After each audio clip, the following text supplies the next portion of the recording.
Coba Anda bayangkan sebuah muara sungai yang tenang. Tapi siapa sangka kalau wilayah pesisir ini dulunya tuh markas dari sebuah, sebut saja semacam startup pemberontak. Dan mereka punya pasukan gajah tempur sungguhan. Pasukan gajah di pesisir ya? Itu fakta yang luar biasa.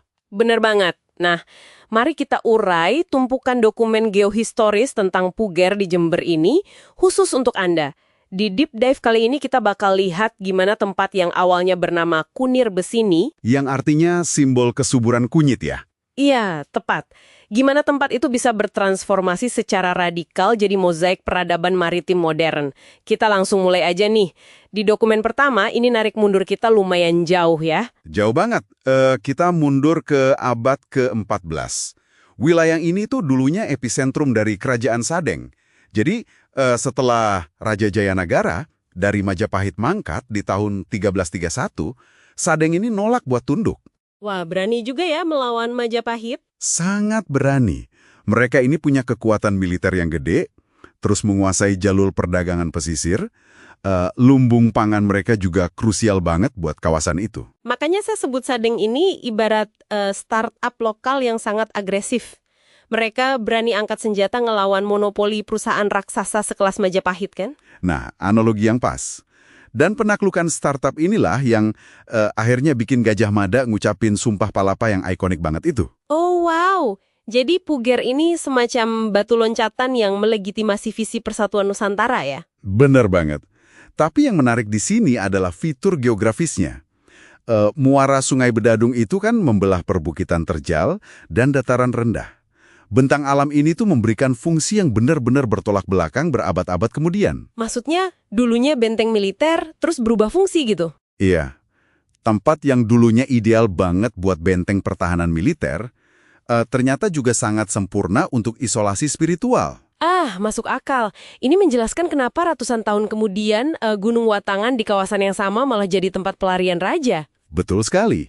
Saat Keraton Mataram Islam lagi kacau balau karena perebutan takhta, ada Pangeran Puger. Yang kelak jadi Pakubuwana pertama itu kan? Iya, betul. Beliau memilih melarikan diri ke kawasan ini.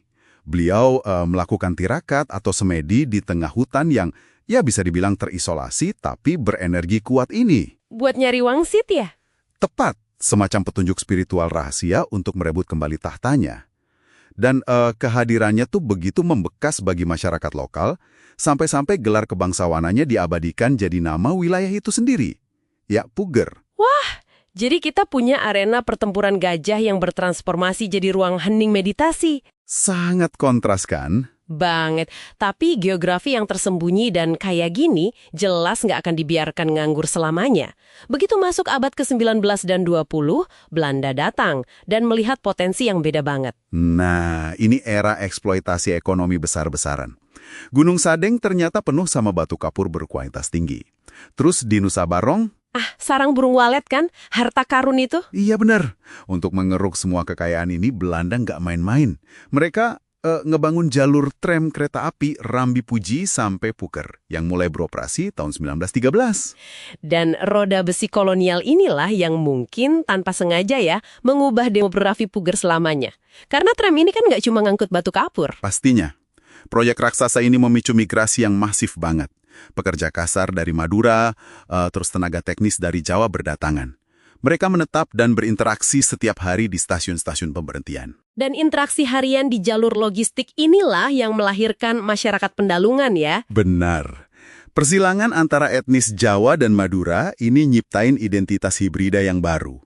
Tram yang awalnya dibangun murni buat meras kekayaan alam, Malah justru menjahit dua budaya yang beda ini ya, petani Jawa dan nelayan Madura jadi satu entitas yang sangat kokoh. Di sini bagian yang sangat menarik buat saya. tentang tradisinya. Iya, bukti paling nyata dari percampuran ini kan ada di tradisi petik laut setiap tanggal 15 Suro. Tradisi ini diprakarsai Lurah Rustam tahun 1938 berdasarkan petunjuk gaib Buyut Jirin. Tapi ada ironi yang brilian di sini. Coba ceritakan ke pendengar kita. Namanya kan petik laut, sebuah ritual pesisir untuk para nelayan. Tapi sesaji yang dilarung ke tengah ombak bareng miniatur kapal dan kepala sapi itu... Isinya justru hasil bumi ya?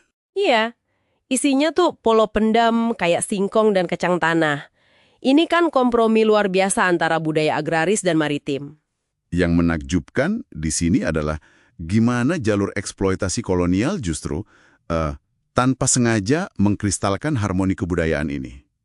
Itulah kenapa Puger bukan sekedar kecamatan pesisir biasa di ujung peta.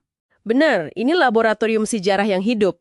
Wilayah ini pernah lihat pasukan gajah, tempat meditasi raja, terus dibelah mesin kolonial, dan akhirnya dilebur asimilasi budaya. Semuanya terekam jelas dalam dokumen-dokumen yang kita bahas ini. Nah, untuk Anda yang mendengarkan, sejarah itu selalu meninggalkan jejak. Tapi ada satu hal yang terus ganggu pikiran saya setelah baca semua ini.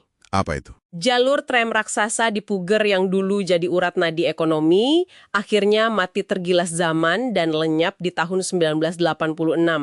Mengingat hal itu, mungkinkah infrastruktur beton modern yang sangat kita banggakan hari ini, kelak hanya akan berakhir menjadi semacam situs arkeologi yang sunyi bagi generasi ratusan tahun mendatang?